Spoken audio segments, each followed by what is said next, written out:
আজকের বক্তব্য শোনার পর যদি অনুতপ্ত হন, লজ্জিত হন, আপনি যদি বলেন আস্তাগফিরুল্লাহ ওয়া আতুবু ইলাইহি, মনে মনে যদি বলেন, আল্লাহকে ডাক দেন, আল্লাহ আমি পাপ করেছি, আমি গুনাহ করেছি, আমার গুনাহ maaf করে দাও, আমার জিনার গুনাহ maaf করে দাও।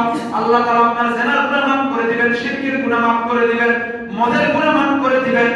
কিন্তু আপনি যে আরেক ভাইয়ের নামে গীবত করেছেন, আরেক ভাইকে বেইজ্জতি করেছেন, অপমান করেছেন, সামনে অপমান করেছেন, পিছনে অপমান করেছেন, সামনে গীবত করেছেন, পিছনে গীবত করেছেন, এর ক্ষমা কিভাবে দিবেন? এই দোয়া তো কবুল হবে না, এটা রিজেক্ট। এটা বলবে তুমি বান্দার হক নষ্ট করে তার কাছে যাও, তুমি যার সমালোচনা করেছো তার কাছে যাও, এটা তার হাতে। দুধ ভাত হয়ে গেছে সমালোচনা, একবার পোড়া মুরগিও এত পেস্ট না, সমালোচনা করা যত পেস্ট। চায়ের কাপে চুমা দিলে এত পেস্ট লাগে না চা, গীবত। চায়ের সঙ্গী হচ্ছে গীবত, প্রত্যেকটা চায়ের স্টোর হচ্ছে এক একটা গীবতের বারকাত, ঠিক না বেটি? প্রিয় ভাইরা আমার, উপস্থিত মুসল্লিয়ানে কেরাম, জেনাকারী মসজিদের ভিতর জেনা করে না, দূরে সরে যায়, আড়ালে চলে যায়। মদ পানকারী মসজিদের ভিতর মদ পান করে না, দূরে চলে যায়, লোকালয়ে মদ পান করে না, গোপনে পান করে। সুদখোর নিজেকে আড়াল করে। শিরককারী মসজিদের ভিতর শিরক করে না, ওই যে মাজারে গিয়ে শিরক করে অথবা মূর্তির কাছে গিয়ে শিরক করে, মূর্তি পূজার মাধ্যমে বিভিন্ন ভাবে করে।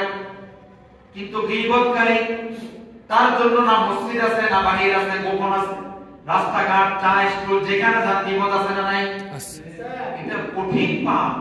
এটা জায়গা জায়গা করে, মসজিদে বসে করে, আসসালামু আলাইকুম ওয়া রাহমাতুল্লাহ, আসসালামু আলাইকুম ওয়া রাহমাতুল্লাহ, সালাম ফেরানোর পর গীবত শুরু হয়ে যায় কানে কানে। আছে না নাই? আছে। কি মুসল্লি আপনি এখানে কেন আসলেন? আপনি কি বলে ঢুকলেন? কি বলে ঢুকলেন? ডাইন পাউটা দিয়ে কি বলেছেন? আল্লাহুম্মা ফতাহলি আবওয়াব রাহমাতিক, আল্লাহ আমার জন্য আপনার রহমতের গেট খুলে দেন,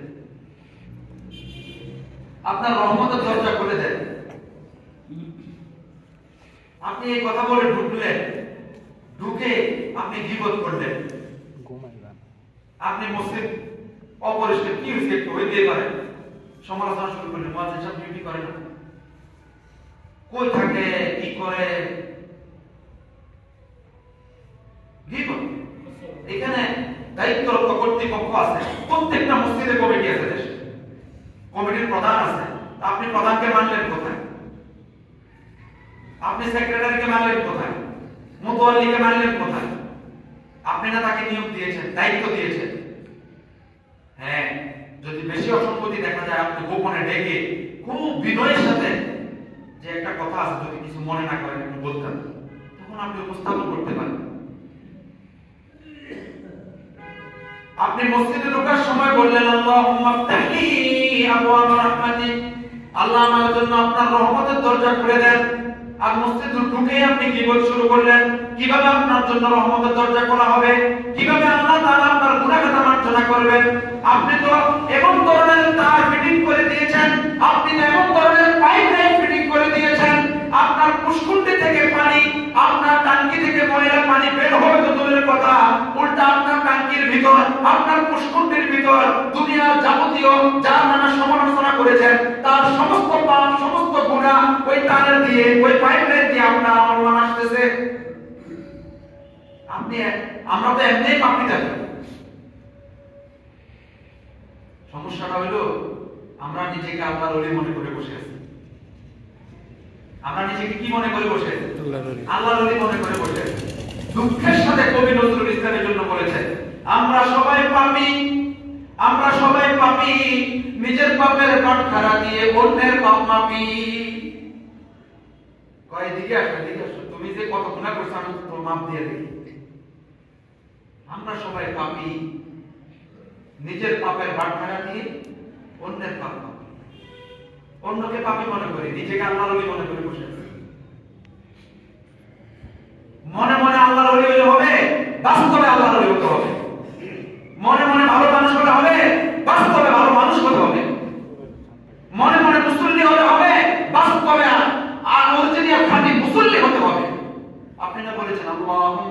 লি আবওয়াব রাহমাতি, আল্লাহ আপনার রহমতের গেটটা আমার জন্য খুলে দেন। আপনি তো লাগাই দিলেন, লক করে দিলেন। আপনি তো এমন পাইপলাইন ফিটিং করছেন, যার নামে সমালোচনা করতেছেন, তার জেনার গুনাহ, তার যত করা পাপ শিরকের গুনাহ, বেদাতের গুনাহ, সমস্ত গুনাহ তার কাঁধে থেকে আপনার আমলনামায় ফিটিং হয়ে যাচ্ছে। এটার অর্থ হলো আমল করবে আব্দুল্লাহ, আমল করবে কে? আব্দুল্লাহ। আর এই আমল চলে যাবে আব্দুর রহমানের নামে। খাইব সলিমুল্লাহ, মোটা হইব কলিমুল্লাহ। এই গীবতের কারণে। গীবত হচ্ছে একটা অটোমেটিক মেশিনের নাম। আপনি গীবত করলেন, এই মেশিন আপনার দিকে ঘুরতে থাকবে উল্টো। আরেকজনের পাপ ধুয়ে মুছে আপনার দিকে নিয়ে এসে দেবে। আর শুধু পাপ দিলে তাই নয়, আপনার নেকি তাকে দিয়ে দেবো। আপনার নেকি বসে থাকবে না, মাইনাস হয়ে যাবে। খালি এতটুকু বলবেন ইমাম সাহেবের কণ্ঠটা ভালো না, বাস শুরু হয়ে গেছে। খালি বলবেন আমার প্রতিবেশী অমুকের জামার আস্তিকটা মোটা, এতটুকু বাস। খালি যদি বলেন যে তার নাকটা কেমন জানি দেখতে, শুরু হয়েছে আপনার থেকে।